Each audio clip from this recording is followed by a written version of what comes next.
Hiya guys, how's it going? It's Since the Skeleton here.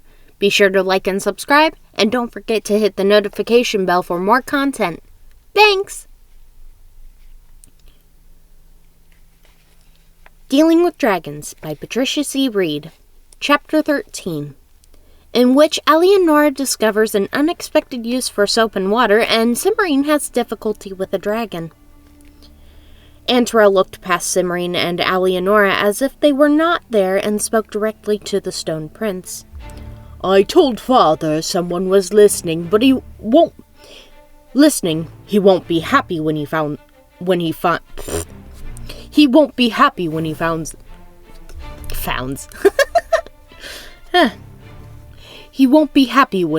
out I was right, but he'll feel better when I tell him I've taken care of things. He might even let me have the first look in the King's Crystal, once Warog gives it to us. So that's what you're after, Cimmerine said. Antrel favored her with a superior smile. Quite right, Princess Cimmerine. The King's Crystal will show us the whereabouts of every piece of useful and interesting magic in the world. All we'll have to do is go out and pick them up. Somehow, I don't think it will be that easy, Cimmerine muttered. We knew Tokaz would never give it to us, but Warog will. As soon as he's king of the dragons, he'll have to, or we'll tell everyone how we were the ones who made sure he was the new king. Of course, we can't afford to have anybody around who might make awkward revelations. I doubt that dragons will listen to a couple of hysterical princesses, but he... Antrel pointed at the Stone Prince. Let's retry that. Of course we can't have anybody around who might make awkward revelations. I doubt that dragons will listen to a couple of hysterical princesses, but he... Antrel pointed at the Stone Prince. We'll have to go. What are you going to do? Eleonora demanded. She was plainly frightened, and Cimmerine could see that her knuckles were white with the force of her grip on the handle of the scrub bucket. Oh, gravel seems appropriate, don't you think? Antrel said. No one will notice a few more rocks around here. Ought I to be taking this person seriously? The Stone Prince said in a rather doubtful tone. You better if you don't want to end up as a lot of little pebbles. Oh, wait. You better if you don't want to end up as a lot of little pebbles, Eleonora answered. She still sounded frightened, but she seemed to be getting a grip on herself. He's a wizard. You wouldn't be talking about gravel if you were the one who had to sweep the floor, Cimmerine said to Antrel. She stepped forward as she spoke, hoping to get between Antrel and the Stone Prince before Antrel noticed what she was doing. She didn't think Antrel was a good enough wizard to do any real harm, but there was no point in taking chances. Stay where you are, Princess Cimmerine, Antrel commanded. I'll deal with you in a moment. Must you be so theatrical? Cimmerine said. Theatrical? You think I'm being theatrical? Antrel said furiously. I'm simply showing a proper respect for the importance of this moment. You're showing off, Cimmerine said flatly, and you're not doing it very well. He doesn't sound like much of a wizard to me, the Stone Prince said. Is he always like this? Enough! Antrel cried and raised his staff, light shimmering along its length, and began to gather at the lower end. Grinning wolfishly, the wizard tilted the staff, aiming it toward the Stone Prince. Stop that! Eleonora said. Antrel ignored her. I said, stop it! Eleonora shouted and threw her bucket at Antrel's head. Eleonora's aim was off. The bucket hit Antrel's shoulder. A bolt of fire shot from the end of his staff and whizzed between Cimmerine and the Stone Prince to strike the far wall with a whumping noise and a shower of sparks. Antrel staggered, slipped in the cascade of soapy water, and fell over the bucket, dropping his staff in the process. Cimmerine darted in and kicked Antrel's staff out of his reach. He stared up at her from a mound of soggy silk and soap suds. You can't do this to me, he shrieked. Something in his voice made Cimmerine and her friends look at him more closely. Eleonora's eyes went wide, and Cimmerian blinked in surprise.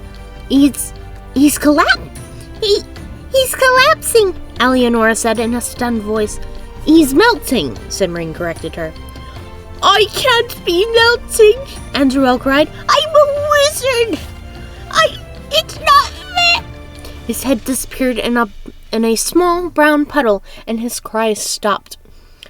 There was a moment of astonished silence. I thought it was witches who melted when you dumped water over them, the Stone Prince said at last. It is, usually, Cimmerian said. What on earth did you put in that bucket, Eleonora? Just soap and water and a little lemon juice to make it smell nicer, Eleonora said. Said Cimmerian, thinking hard.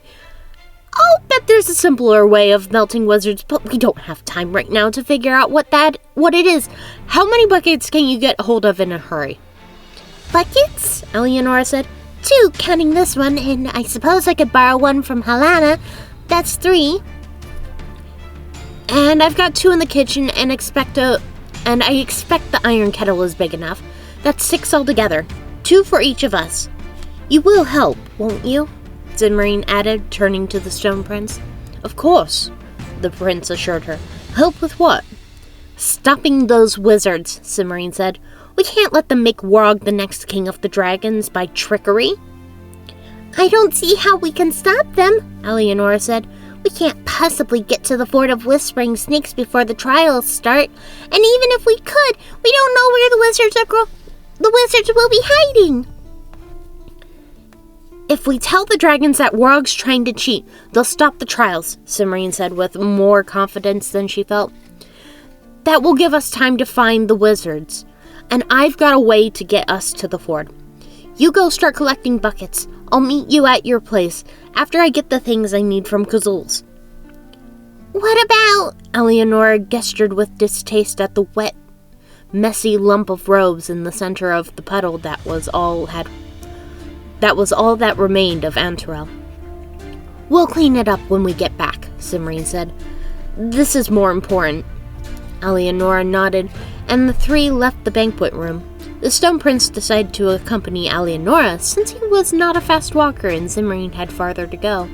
Cimmerian left them when they reached the main tunnel and ran back to Kazul's. There, she went straight to her room and opened the drawer where she kept odds and ends. In the back left-hand corner, carefully wrapped in a handkerchief, there were 3 black feathers she had taken from beneath the left wing of the bird she had killed in the enchanted forest. She shoved the whole packet into her pocket without bothering to unwrap it and went on to the kitchen to collect her buckets. Then she hurried through the tunnel to Warog's cave, where Eleonora and the Stone Prince were waiting. When Cimmerian arrived, she found the Stone Prince pumping water to fill Eleonora's 3rd bucket, while Eleonora mixed soap and lemon juice into the 2nd. Cimmerian set her pots and pails next to the pump and went to help Eleonora. Now what? Eleonora said when all the buckets were full of cleaning mixture. Cimmerian reached into her pocket and dug out the packet. Gently, she unfolded the handkerchief and removed one of the feathers. Noticing as she did that, the package also contained the pebbles she had picked up in the caves of Fire and Night. If we each take 2 buckets, we can still link elbows without spilling. Can we still link elbows without spilling too much? She asked. Eleonora and the Stone Prince looked at each other, shrugged, and picked up 2 buckets each. Cimmerian took the last bucket and the iron pot, holding the handle of the pot with only 3 fingers, so she could keep a grip on the feather with her thumb and forefinger. A series of awkward maneuvers followed as Eleonora and the Stone Prince tried to link elbows with Cimmerian without losing their balance or dropping one of their buckets. In the process, Cimmerian's skirt got soaked. That's a good thing I'm not a wizard, Cimmerian said. Ready? Here we go! She twisted her hand toward the edge of the iron pot and let go of the black feather. I wish we were at the Fort of Whispering Snakes, she said as the feather fell, and the room dissolved around them. They materialized at the very edge of a river, on a flat, narrow rock that jutted out over the water, and Eleonora immediately slipped on a wet stone. If the Stone Prince had not been so solid and heavy, all three of them would have fallen into the river. As it was, it took Cimrine and Alienora several seconds to regain their balance. When she was finally sure of her footing, Cimrine breathed a sigh of relief and quickly looked about her. The Fort of Whispering Snakes was crowded. Dragons of all sizes and shades of green lined the banks of the river and filled the spaces between the towering trees of the enchanted forest. On the far bank, a pale dragon was poring over a parchment list that Cimrine thought she remembered seeing during one of the many errands she had to run the previous night. All the dragons seemed to be talking at once, and none of them noticed Cimrine and her friends. "Hello, dragons!" Cimrine shouted, trying to make herself heard above the noise. "Here now, what's all this?" an olive-green dragon on the bank demanded, turning. "Someone's trying to sneak a look at the trials." "Sneaks," hissed a soft but nonetheless clearly audible voice from somewhere near Cimrine's feet. Cimrine jumped and looked down, but though she craned her neck to see all around her, she could not find the second speaker. "Get rid of them before Trom comes back with the Collins Stone," another dragon advised. "We aren't trying to sneak in, and we don't care about watching the trials," Cimrine said, wishing she dared to look around for Kazul. "We came to warn you about the wizards." "Wizards," the soft voice echoed. "Wizards?" the olive-green dragon said skeptically. "There aren't any wizards here." "No, but they figured out some way of interfering with their choice of the next king," Cimrine said. "They're hiding somewhere. You have to put off the trials with the Collins Stone until we can find them and stop them. If you'll just tell Kazul we're here..." Put off the trials?" the olive-green dragon interrupted. "Impossible! They've been underway for half an hour. We can't just stop in the middle. Who are all you people anyway?" A flicker of motion caught Cimrine's eye, and she looked down just in time to see a thin red snake dart from one clump of weeds to the next. "Sneaks," whispered the soft voice an instant later. "Sneaks and wizards." I wasn't asking you," the dragon said severely in the general direction of the snake. "And whatever they are, they certainly aren't wizards."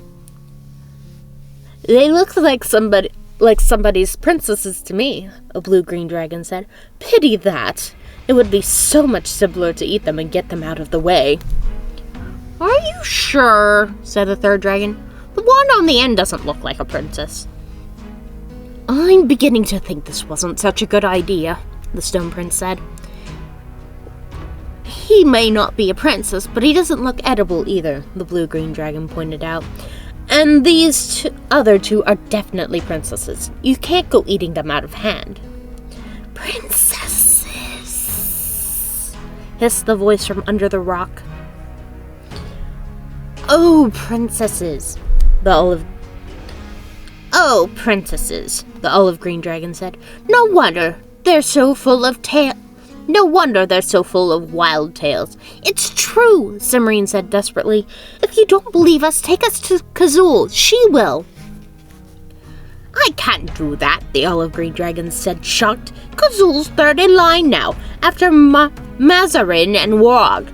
Can't talk to people who are that close to making their attempt with the stone. It would distract them." "Warg?" Eleonora said. "Warg's next in line?" "Yes, he should be starting off any minute now," said the olive-green dragon. "Then comes Mazarin, and then Kazul. I don't expect it will take long, though. Nobody's carried the stone for more than a mile or two yet." "But I'm Kazul's princess," Cimrine said. "I don't care who you are," the dragon replied crossly. "You can't talk to Kazul until she's done with her turn." "That will be too late," Cimrine cried. "You don't understand, Warg and the wizards..." "I've had enough of your wizards," the olive-green dragon said. "You're a confounded nuisance, and You ought not to be pushing your way in here when you're not wanted, where you're not wanted. Go away. Cimmerine, what are we going to do? Eleonora said as the olive green dragon turned and stalked determinedly away. At Hero School, we were always taught that if you couldn't persuade someone to help you with something, it meant that you were supposed to do it by yourself, the Stone Prince said diffidently. And we are prepared. He lifted one of his buckets slightly. But we don't know where the wizards are, Eleonora said. We have to find them before we can stop them, and there isn't time. Stop the wizards, whispered the soft voice. That's the first sensible thing you've said since we got here, Cimmerine said to the hissing whisper. Can't you just wish to be where the wizards are? The Stone Prince asked Cimmerine. No, you have to know where you're going, or the spell doesn't work, Cimmerine said. For a moment, all three were glumly silent. Cimmerine stared at the water, remembering how and where she had gotten the feathers. Suddenly, she raised her head. You might not know where the wizards are, but I'll bet I know someone who can find out. Hold this for a minute. Cimmerine handed one of her buckets to Eleonora, then dug out the packet of feathers. She pulled the second feather from the packet and grabbed Eleonora's elbow. Hold tight, everybody. I wish we were at Morwen's house, Cimmerine said, and dropped the feather. The scenery shifted abruptly, and they were standing on Morwen's porch. The house was just as tidy looking as Cimmerine remembered, and the porch floor gleamed as if it had just been washed. A black and white cat, startled by their sudden appearance, fell off the porch railing. Four others left off washing themselves to stare at Cimmerine with unwinking green and yellow eyes. I need to talk to Morwen, Cimmerine said to the cat. It's an emergency. A lean, tiger-striped cat rose and oozed through a crack in the door. Cimmerine unwound herself from Eleonora and the Stone Prince and set her bucket on the porch floor. I hope this works, she muttered to herself as Eleonora and the prince placed their buckets beside hers. And that is the end of chapter 13. I hope you all had a good listen and have a good night.